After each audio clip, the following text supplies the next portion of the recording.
Баршаңызға сәлем достар, сіздермен бірге бибидің асханасы. Бүгін мен сіздерге осындай мінсіз жұп-жұқа бір жасағаннан шығатын пиццаның рецептісімен бөлісемін. Видеоны қарамас бұрын лайк басып подписация етуді ұмытпаңыз. Ал достар, ең әуелі жұмысымызды апара дайындаудан бастаймыз.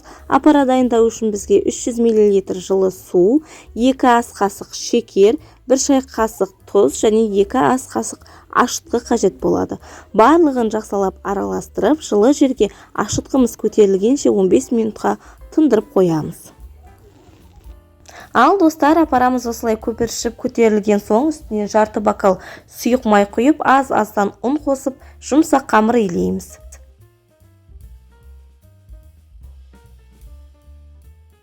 Қамырымызды осындай жұмсақ иілгіш етіп илеп аламыз. Айта кететін жайт қыздар, барлық өлшемдерін мен описаниеге жаза кетемін. Міндетті түрде описаниедегі мөлшер бойынша жасаңыздар. Қамырымыздың иіні әбден қанған соң 40 минут не 1 сағатқа ашығанша жылы жерге орап қоямыз. Қамырымыз ашып дайын болғанша салмасын дайындап аламыз. Салмасына бізге майонез, кетчуп, помидор, болгар бұрышы, сыр және колбаса қажет болады. Ал сіз үйіңізде не бар, соның барлығын қолдана аласыз. Қамырымыз ашыған соң қолымызды сұйық маймен майлап, бірдей етіп 3 бөлікке бөлеміз. Қыздар, бұл қамырдан менде 3 пицца шығады, ал егерде сіздің тапаңыз үлкенірек болатын болса, 2 пицца шығуы да мүмкін.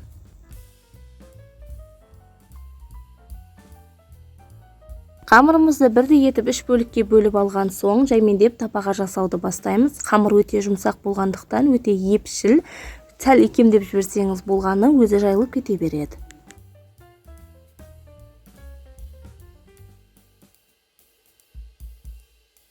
Пиццамыздың салмасын өзіңіз қалағаныңызша салып алып, алдын ала қыздырылған 180-200 градустағы пеште 10-15 минутқа қызарғанша пісіріп аламыз.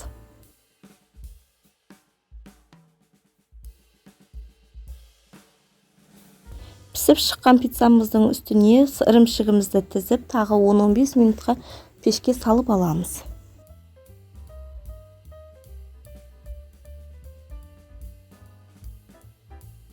Ал достар, осымен біздің мінсіз пиццаларымыз дайын болды. Сіздермен болған Биби Төребекова. Менің каналыма подписаться етіп, лайк басуды ұмытпаңыздар.